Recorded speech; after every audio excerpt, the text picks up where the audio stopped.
Our next speaker sometimes sees things differently. His 35 years as a professional recruiter created a consultant speaker with a slightly different view of talent acquisition and retention.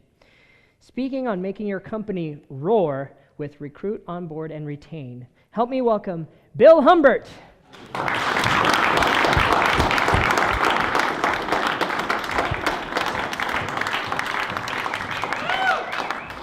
How many of you, in some part of your life, are involved in sales? Raise your hand. Over 22 years of speaking to groups and companies, human resource departments, SHRM organizations, and even job seekers, I've asked that question. And almost every single time, there's a male engineer in the audience. And that person does this. And so I asked them, do you mind if I just ask you a couple questions? And they go, I said, that's fine. Have you ever tried to sell a child on the idea of finishing your dinner or going to bed early? Don't have any kids. That's fine. Have you ever tried to sell a friend on the idea of going to dinner, going to a movie, to a ball game, something like that?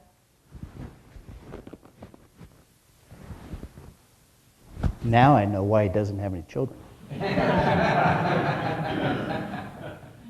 Have you ever tried to sell, just thinking, maybe he'll put together that next week he's going to be talking to a recruiter guy in an interview.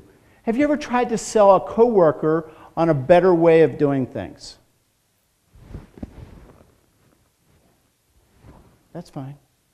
Just to clarify my thinking. What I'm hearing then is that you're trying to sell me on the idea that you're not involved in sales. Is that correct? Why do I ask that question? The talent acquisition or recruiting process mirrors the sales process perfectly. The sales process is identify a need, recruiting process, that's a new or replacement position. The sales process is create a solution to solve that need. In the recruiting process, it's called a job description. The next in sales is sourcing potential clients or customers. In recruiting, it's sourcing candidates. Once you've identified those companies, the next step is to do a needs analysis with them. In recruiting, that's called an interview. The next step is to do the due diligence. Is that company going to be able to provide us with enough of the product or their service? Or is this person qualified to do this job? The next step is a proposal over here, an offer over here. Next step, going to do negotiation over here. Next step, somebody's got to close the customer. Over here, somebody has to close the candidate. This is the best position for them. The next step is the delivery of product or service. In recruiting, that's called a start date. The next step is training.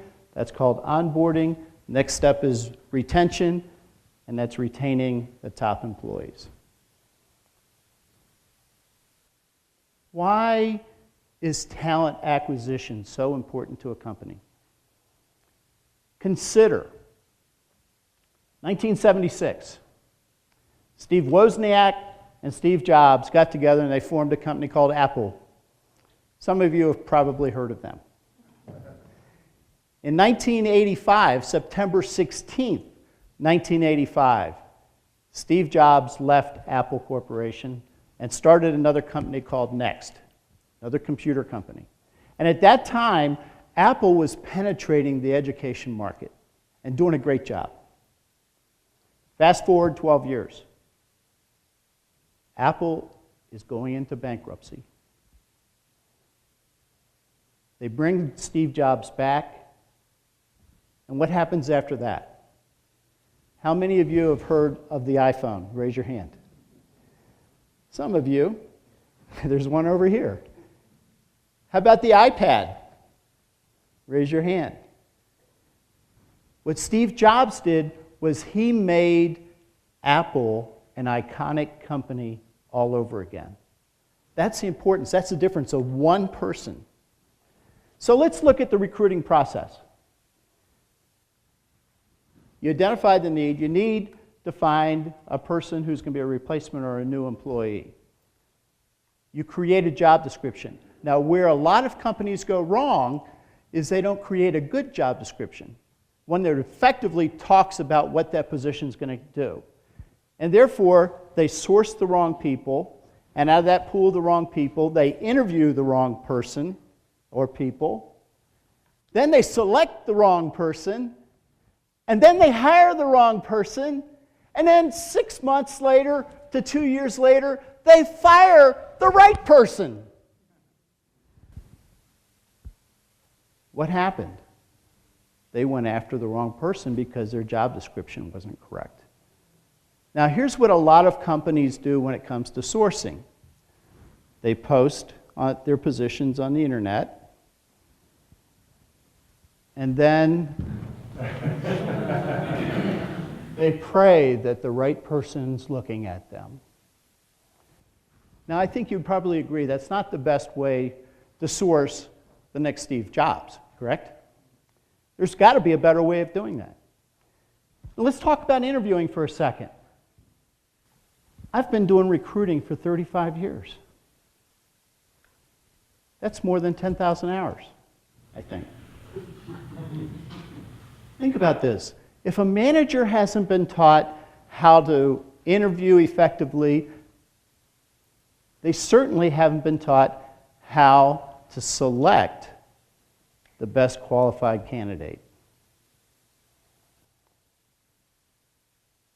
Once you've got that person, then you need to onboard them. You need to make those people feel welcome. I've known people who've started at companies, and you know what happened? Within 2 hours, by 10 o'clock, they go to the restroom and never return. They got on their cell phone and called the other boss and said, "Is my position still open?" So it's really important that once you've done all that work, let's be successful onboarding them. The importance of talent acquisition is that next person might be your Steve Jobs and make your company roar. Thank you.